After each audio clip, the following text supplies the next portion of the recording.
Shalom, saudara yang diberkati oleh Tuhan. Saya ucapkan damai sejahtera, shalom atas saudara, roh, jiwa, dan tubuhmu.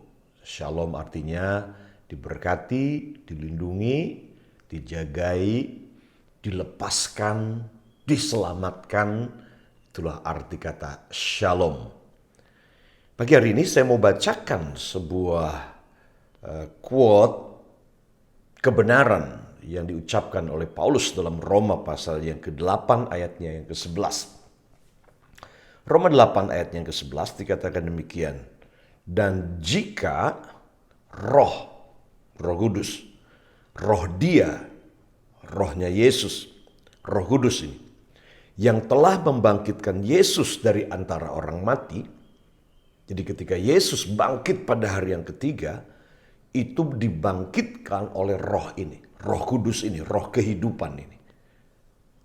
Ya, membangkitkan Yesus dari antara orang mati, diam di dalam kamu, maka ia yang telah membangkitkan Kristus Yesus dari antara orang mati, akan menghidupkan juga tubuhmu yang fana itu oleh rohnya yang diam di dalam kamu.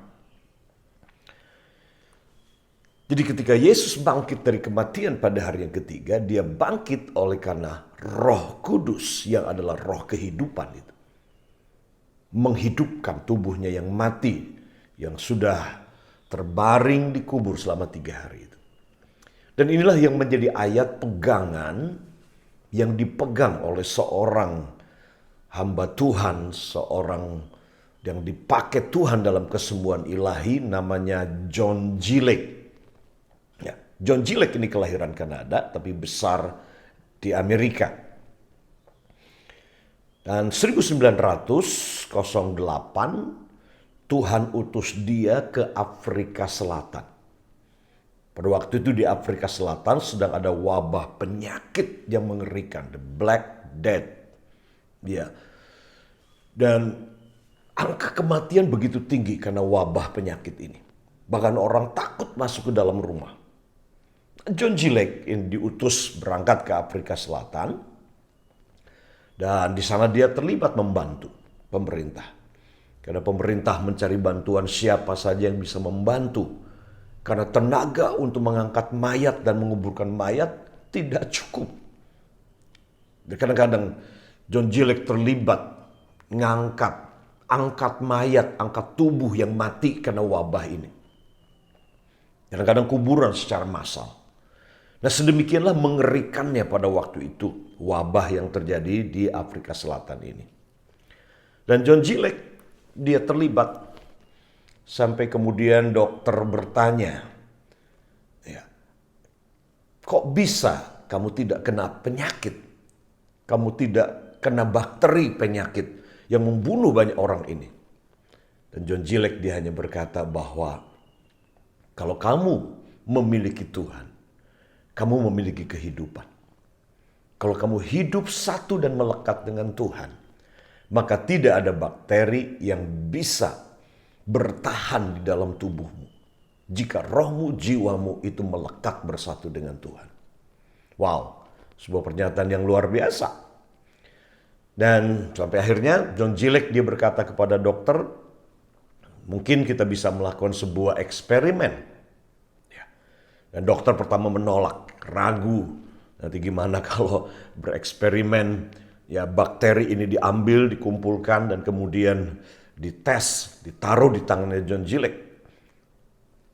Gimana kalau kemudian John G. Lake-nya mati kena bakteri ini? Jadi dokter pertama menolak. Sampai kemudian John G. Lake berkata, enggak masalah, lakukan ini. Ya, saya ingin membuktikan bahwa kalau Roh Kudus di dalam kamu, dan kamu memiliki hubungan yang dekat dan erat dan akrab dengan Tuhan. Dia berkata bahwa bakteri ini tidak akan punya pengaruh. Dan itulah yang dilakukan John G. Lake dengan dokter. Dikumpulkanlah bakteri ini. Kemudian taruh tangannya John G. Lake. Lewat mikroskop bisa dilihat oleh para dokter. Dan yang ajaib dan dahsyat adalah ini. Bakteri itu ketika menyentuh tangannya John G. Lake, bakteri-bakteri itu, kuman-kuman penyakit itu mati seketika. Mati seketika. Dan ini ayat yang John Gillette percayai dan pegang. Bahwa Roh Kudus yang membangkitkan Tuhan Yesus dari kematian, itu Roh Kudus yang sama tinggal di dalam diri kamu orang-orang yang percaya. Roh ini juga akan menghidupkan tubuhmu yang fana. Roh ini, kehidupan ini yang telah menelan kematian, maut telah dikalahkan oleh roh ini, oleh kehidupan dari yang datang karena Roh Kudus ini. Karena itu buat kita orang yang percaya, jangan takut dengan apa yang bernama kematian. Karena sesungguhnya kematian sudah tidak berkuasa lagi atas kita orang-orang yang percaya. Kematian hanyalah sebuah perpindahan. Kematian hanyalah sebuah, Alkitab pakai kata sleep, tertidur. Ya, artinya ketika mati kita akan bangun dalam kehidupan yang baru. Nah sesungguhnya saya dan saudara orang yang telah memiliki Yesus dan percaya kepadanya, kita tidak akan pernah mati. Kita akan hidup selama-lamanya. Dan ini ayat yang dipegang oleh John Gillette. Bakteri itu mati ketika menyentuh tangannya. Ketika dia berkata dalam nama Yesus, roh di dalam aku. Roh Kudus di dalam aku yang menghidupkan Yesus dari kematian, itu juga menghidupkan tubuhku dan menelan semua kematian dalam tubuhku. John Gillette kemudian kembali ke Amerika setelah beberapa tahun melayani di Afrika Selatan. Dan banyak orang yang sembuh. Dia kembali ke Amerika, ke kota namanya Spokane. Di state namanya Washington. Dan di sanalah dia kontrak sebuah rumah di pusat kota Spokane. Saya pernah ke sana. Ya. Dan dia kasih nama di depannya Healing Room, rumah kesembuhan. Dan disitulah dia mulai melatih orang, mendoakan orang sakit. Dan berdoa ya, buat orang sakit. Dalam waktu 5-6 tahun itu tercatat 100.000 orang lebih yang sakit, yang sembuh. Dengan berbagai macam penyakit. Kalau saudara ke Spokane, saudara akan lihat di tembok itu hari ini. Ya, masih ada hari ini. Ini yang kesembuhan-kesembuhan yang terbaru. Berbagai penyakit yang disembuhkan hanya lewat doa, lewat iman, lewat kuasa firman, dan kuasa perjamuan kudus.